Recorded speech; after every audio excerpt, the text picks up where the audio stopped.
আসসালামু আলাইকুম রহমতুল্লাহ। Welcome to my channel. সম্মানিত মুসলিম ভাই বোনেরা, আজ আমি আপনাদের সামনে আলোচনা করব মাটি যাদের লাশ গ্রাস করে না, অর্থাৎ মৃত্যুর পর কবরে যাদের লাশ পৌঁছে না তাদের সম্পর্কে আলোচনা করব। তার আগে আপনাদের কাছে একটি অনুরোধ, আপনারা আমার চ্যানেলটি সাবস্ক্রাইব করে রাখবেন যাতে পরবর্তী যে কোনো ভিডিও আপলোড হওয়ার সাথে সাথে আপনাদের চ্যানেলে পৌঁছে যায়।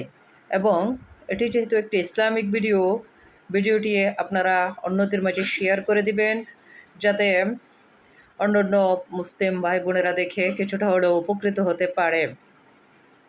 মূল কথায় আসি, হজরত জাবের রাদিয়াল্লাহু আনহু থেকে বর্ণিত, রাসূলুল্লাহ সাল্লাল্লাহু আলাইহি সাল্লাম বলেন, যখন হাফিজে কুরআন ইন্তেকাল করেন বা একজন কুরআনের হাফেজ ইন্তেকাল করেন, তখন আল্লাহ তাআলা মাটিকে নির্দেশ দেন যেন তার লাশ গ্রাস না করে।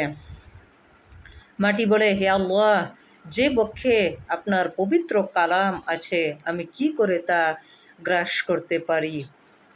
হজরত উমর রাদিয়াল্লাহু আনহু হইতে বর্ণিত, নবী করিম সাল্লাল্লাহু আলাইহি সাল্লাম বলেন, যে ব্যক্তি একমাত্র আল্লাহকে সন্তুষ্ট করার জন্য সওয়াবের নিয়তে আজান দেয়, সে ওই শহীদের ন্যায় যে রক্তে রঞ্জিত এবং মৃত্যুর পর তার দেহ রক্ষিত থাকবে, অর্থাৎ তার দেহ মাটি গ্রাস করবে না।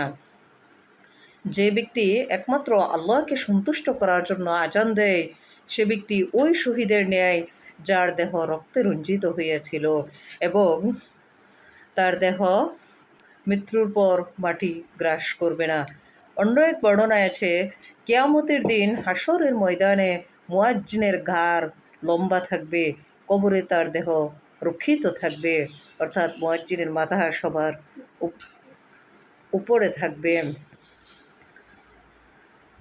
একজন কুরআনের হাফেজের লাশ কবরে পৌঁছবে না বা পৌঁছে যাবে না, মাটি তার দেহকে গ্রাস করবে না।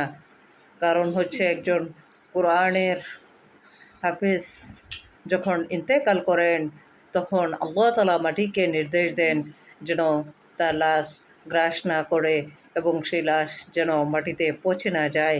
মাটি বলে, হে আল্লাহ, তখন মাটি বলে, হে আল্লাহ, যে বক্ষে আপনার কালাম পবিত্র কালাম আছে কি করে আমি তা গ্রাস করতে পারি। অর্থাৎ এক কথায় বলা যায়, কুরআনের হাফেজের লাশ মাটিতে মৃত্যুর পর পচে গলে যায় না, সুরক্ষিত থাকে। আসসালামু আলাইকুম রহমতুল্লাহ।